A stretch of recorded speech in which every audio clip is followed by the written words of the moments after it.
18वीं सदी के भारत में आपका स्वागत है। एक ऐसा दौर जब मुगल सल्तनत की पकड़ आप कह सकते हैं ढीली पड़ रही थी। और समंदर के रास्ते नए खिलाड़ी मैदान में उतर चुके थे। हाँ, पुर्तगाली, डच, डेनिश, फ्रांसीसी, अंग्रेज और ये सब यहाँ सिर्फ मसाले और रेशम खरीदने नहीं आए थे। नहीं, बिल्कुल नहीं। ये एक ऐसे खेल में शामिल थे जहां दांव पर सिर्फ पैसा नहीं था, बल्कि हिंदुस्तान का भविष्य लगा था। हमारे पास जो स्रोत हैं वो अकादमिक लेखों और ऐतिहासिक दस्तावेजों का एक ढेर हैं, और आज हमारा मिशन इसी ढेर में से उस कहानी को निकालना है जो अक्सर किताबों में कहीं खो जाती है। सही। सोचिए, 18वीं सदी की शुरुआत में अंग्रेज इन सब में सबसे ताकतवर नहीं थे।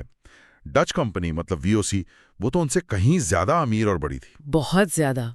तो सवाल यह है कि 100 साल के अंदर ऐसा क्या हुआ कि बाकी सब खिलाड़ी दौड़ से बाहर हो गए और ईस्ट इंडिया कंपनी ने पूरे भारत पर कब्जा करने की नींव रख दी। नहीं, ये दिमागी खेल, ऐसे की ताकत और कुछ हैरान कर देने वाली गलतियों की कहानी है। बिल्कुल।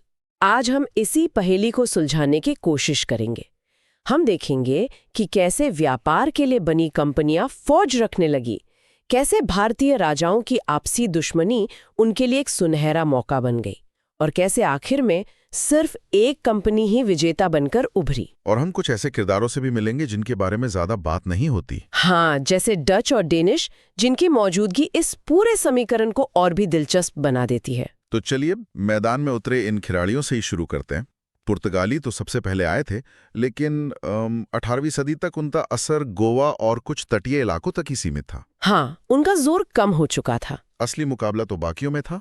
आपने डच वीओसी का जिक्र किया, वो कितनी बड़ी ताकत थी? वो आप कह सकती हैं उस जमाने की गूगल या अमेज़न जैसी थी।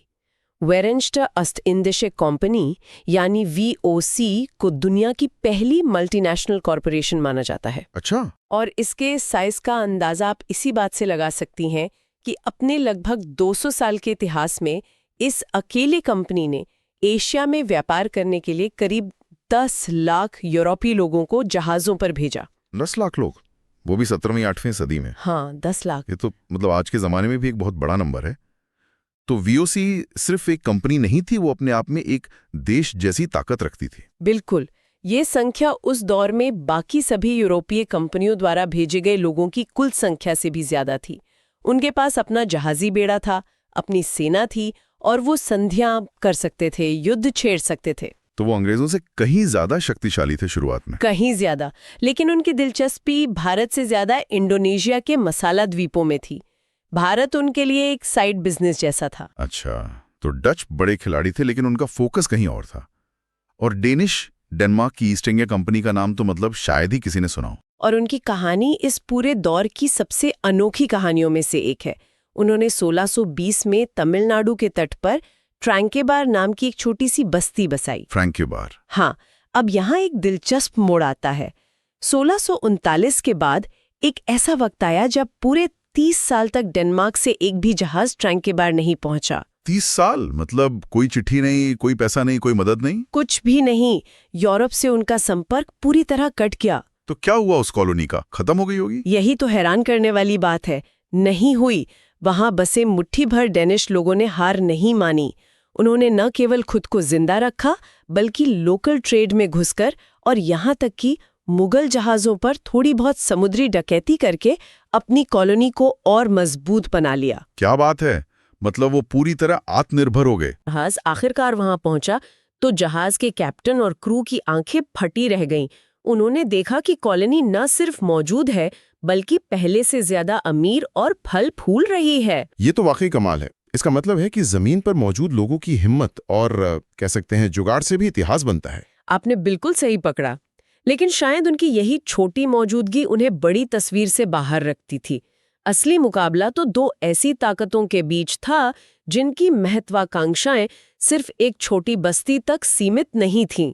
अंग्रेज और फ्रांसीसी। हाँ। और यहीं पर कहानी का असली ड्रामा शुरू होता है। हमारे स्रोत बताते हैं कि इन दोनों कंपनियों की बनावट में ही एक बुनियादी फर्क था। वो क्या था? ये इस कहानी का सबसे अहम पहलू है। देखिए, इंग्लिश ईस्ट इंडिया कंपनी एक प्राइवेट कंपनी थी। इसके शेयर होल्डर थे जिन्हें मुनाफे से मतलब था। ठीक है। दूसरी तरफ फ्रेंच ईस्ट इंडिया कंपनी एक सरकारी कंपनी थी। उस पर फ्रांस की सरकार का पूरा कंट्रोल था। यहाँ तक कि फ्रांस के सम्राट लुई 14वें ने एक फरमान जारी किया था कि अगर देश के बड़े अमीर और कुलीन लोग इस कंपनी में पैसा लगाते हैं तो उनकी शान में कोई कमी नहीं आएगी।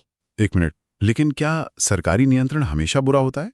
कोई ये भी तो कह सकता है कि सरकार का पूरा समर्थन मिलना एक बहुत बड़ी ताकत होनी चाहिए थी। कागज पर तो ये एक बहुत बड़ी ताकत लगती है और कुछ हद तक थी भी, लेकिन इसका एक दूसरा पहलू भी था। फ्रेंच कंपनी हर छोटे बड़े फैसले के लिए पेरिस की तरफ देखती थी। अच्छा, तो मतलब फैसले लेने में बहुत देर होती होगी। बहुत देर। वो बहुत ब्यूरोक्रेटिक हो गई थी। जबकि इंग्लिश कंपनी के लोग जो भारत में मौजूद थे, जमीनी हकीकत के हिसाब से तेजी से फैसले ले सकते थे। तो एक फुर्तीले स्टार्टअप और एक बड़ी सरकारी संस्था जैसा मुकाबला था। बिल्कुल। एक तरफ मुनाफे के लिए काम करने वाली प्राइवेट कंपनी और दूसरी तरफ देश की शान के लिए काम करने वाली सरकारी कंपनी। और ये दोनों व्यापारी दुश्मन आखिरकार युद्ध के मैदान में कैसे उतर आए? सर थॉमस रो ने तो अंग्रेजों को शांत व्यापार की सलाह दी थी। इसकी चिंगारी भारत में नहीं बल्कि हजारों मील दूर यूरोप में लगी। 1740 के दशक में यूरोप में ऑस्ट्रियाई उत्तराधिकार का युद्ध शुरू हुआ। इसमें ब्रिटेन और फ्रांस एक दूसरे के खिलाफ लड़ रहे थे। और उसकी गूंज यहाँ भारत तक पहुंची? हाँ, वही गूंज भारत पहुंची और यहाँ पहले कर्नाटक युद्ध की वजह बनी। और इसी युद्ध में सेंट थॉम की लड़ाई हुई, जिसे स्रोत एक टर्निंग पॉइंट बताते हैं। ऐसा क्या हुआ था उस लड़ाई में? कल्पना कीजिए, एक तरफ कर्नाटक के नवाब की 10,000 सैनिकों की विशाल सेना, हाथी घोड़े सब कुछ, और दूसरी तरफ फ्रांसीसी कमांडर पैराडाइज की एक छोटी सी टुकड़ी। कितनी छोटी? मुश्किल से 200-300 यूरोपियन और 700 भारतीय सिपाही, बस। तो ये तो कोई मुकाबला ही नहीं था। कागज पर तो बिल्कुल नहीं था। लेकिन जब लड़ाई शुरू हुई तो फ्रांसीसियों की अनुशासित बंदूकों और उनकी छोटी तोपों के सामने नवाब की सेना ताश के पत्तों की तरह बिखर गई। तो ये सिर्फ एक लड़ाई में जीत नहीं थी, ये एक मनोवैज्ञानिक जीत थी। इसने भारत के सभी शासकों और यूरोपीय कंपनियों के लिए एक खतरे की घंटी बजा दी। सबको पहली बार ये साफ साफ दिखा कि लड़ाई अब सिर्फ सैनिकों की संख्या से नहीं बल्कि अनुशासन और बेहतर टेक्नोलॉजी से जीती जाएगी। और इसने यूरोपीय लोगों के मन में ये विश्वास भर दिया कि उनकी एक छोटी सी सेना भारत की बड़ी से बड़ी फौज पर भारी पड़ सकती है। बिल्कुल। और इस नए आत्मविश्वास के साथ वो भारतीय राजनीति में और भी ज्यादा दखल देने लगे। और यहीं से दूसरे कर्नाटक युद्ध की भूमिका बनती है, जो पूरी तरह से भारतीय जमीन के झगड़ों पर लड़ा गया था। हाँ, दूसरा युद्ध पूरी तरह से भारतीय राजनीति का नतीजा था। हैदराबाद और कर्नाटक दोनों रियासतों में शासकों की मौत के बाद गद्दी के लिए लड़ाई छिड़ गई। और इसमें फ्रांसीसी गवर्नर डुप्ले ने एक बहुत बड़ा मौका देखा। जोसेफ फ्रांसुआ डुप्ले, वो एक बेहद चतुर, दूरदर्शी और महत्वाकांक्षी इंसान था। उसने समझ लिया था कि अब वो भारतीय राजाओं को कठपुतली की तरह इस्तेमाल करके पूरे भारत पर फ्रांसीसी प्रभार कायम कर सकता है।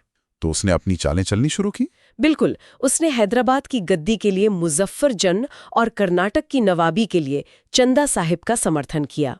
अब अंग्रेज चुप तो बैठ नहीं सकते थे। तो उन्होंने स्वाभाविक रूप से उनके दुश्मनों का पक्ष लिया होगा। हाँ, उन्होंने नासिर जंग और मोहम्मद अली का पक्ष लिया। ये एक तरह का प्रॉक्सी वॉर था। दो बड़ी शक्तियां सीधे नहीं लड़ रही थीं, बल्कि भारतीय राजकुमारों के कंधों पर बंदूक रखकर एक दूसरे पर निशाना साध रही थीं। और शुरुआत में तो डुप्ले का खेल काफी सफल रहा। ऐसा लग रहा था कि वो बाजी मार ले जाएगा। वो जीनियस था। उसकी कूटनीति से फ्रांसीसी प्रभाव दक्षिण भारत में तेजी से बढ़ा। एक वक्त तो ऐसा लगा कि अंग्रेजों को अपना बोरिया बिस्तर समेटकर मद्रास से निकलना पड़ेगा। लेकिन उसकी कमजोरी थी। हाँ, वो एक बेहतरीन रणनीतिकार था, लेकिन एक अच्छा मिलिट्री जनरल नहीं था।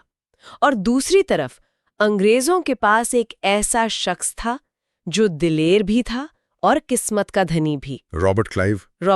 तो यहाँ क्लाइव की एंट्री होती है। पर मुझे एक बात समझ नहीं आई। डुप्ले इतना चतुर था, फ्रांसीसी जीत रहे थे, तो फिर अचानक सब कुछ पलट कैसे गया? क्या सिर्फ एक आदमी रॉबर्ट क्लाइव इतना बड़ा फर्क डाल सकता था? हाँ, क्योंकि क्लाइव ने कुछ ऐसा किया जिसकी किसी ने कल्पना भी नहीं की थी।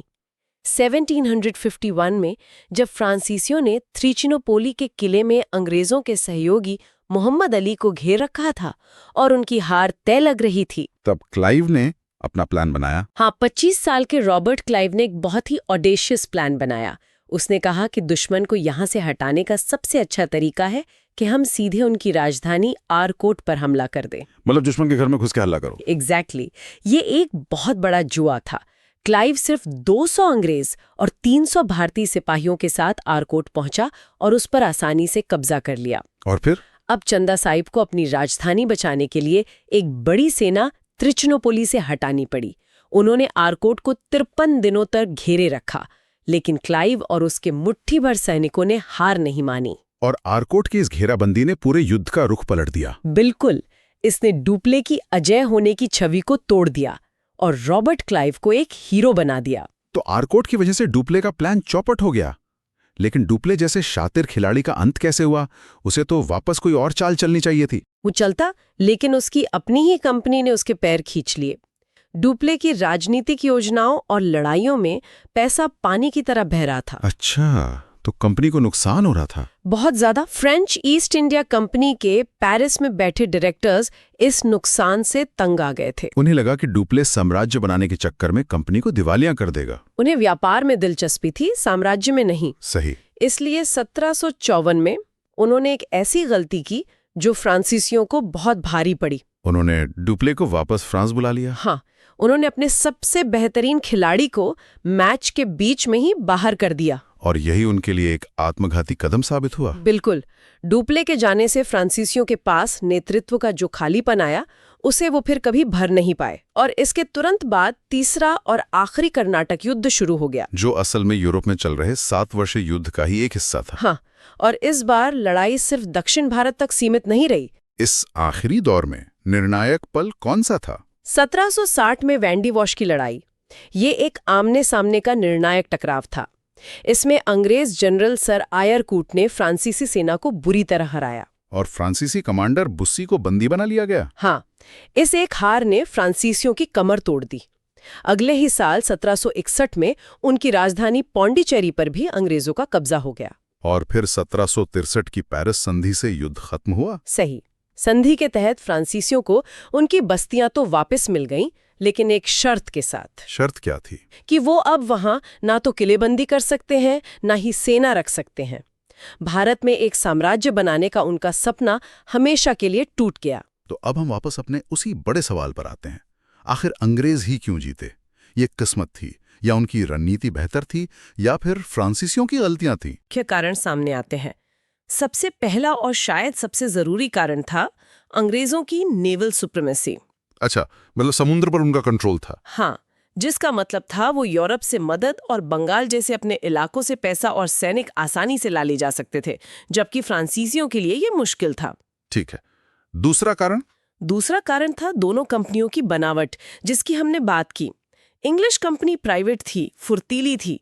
फ्रांसीसी कंपनी सरकारी थी, धीमी थी। और डुप्ले को वापस बुलाना इसका सबसे बड़ा सबूत है। बिल्कुल। तीसरा और बहुत बड़ा कारण था पैसा। 1757 में प्लासी की लड़ाई जीतने के बाद अंग्रेजों के हाथ बंगाल का खजाना लग गया था। वो एक तरह का अनलिमिटेड एटीएम था। आप कह सकते हैं उनके पास युद्ध को फंड करने के लिए अंतहीन संसाधन थे, जबकि फ्रांसीसी हमेशा पैसे की कमी से जूझते रहे। और नेतृत्व का फर्क तो साफ दिख ही रहा है। हाँ, वो चौथा कारण था। अंग्रेजों के पास क्लाइव, लॉरेंस, आयाकूट जैसे एक के बाद एक काबिल लीडर थे। वहीं फ्रांसीसियों के पास डुप्ले के बाद कोई उस कद का नेता नहीं आया। और पांचवा कारण? पांचवा और आखिरी कारण था सरकार का रवैया। ब्रिटिश सरकार ने अपनी प्राइवेट कंपनी को पूरा समर्थन दिया। वहीं फ्रांसीसी सरकार यूरोप की लड़ाइयों में इतनी उलझी हुई थी कि उसने भारत में अपनी कंपनी को लगभग लावारिस छोड़ दिया। तो कुल मिलाकर भारत पर अंग्रेजों का कब्जा किसी बहुत पहले से बनी सोची समझी योजना का नतीजा नहीं था। नहीं था। ये धीरे धीरे हुआ।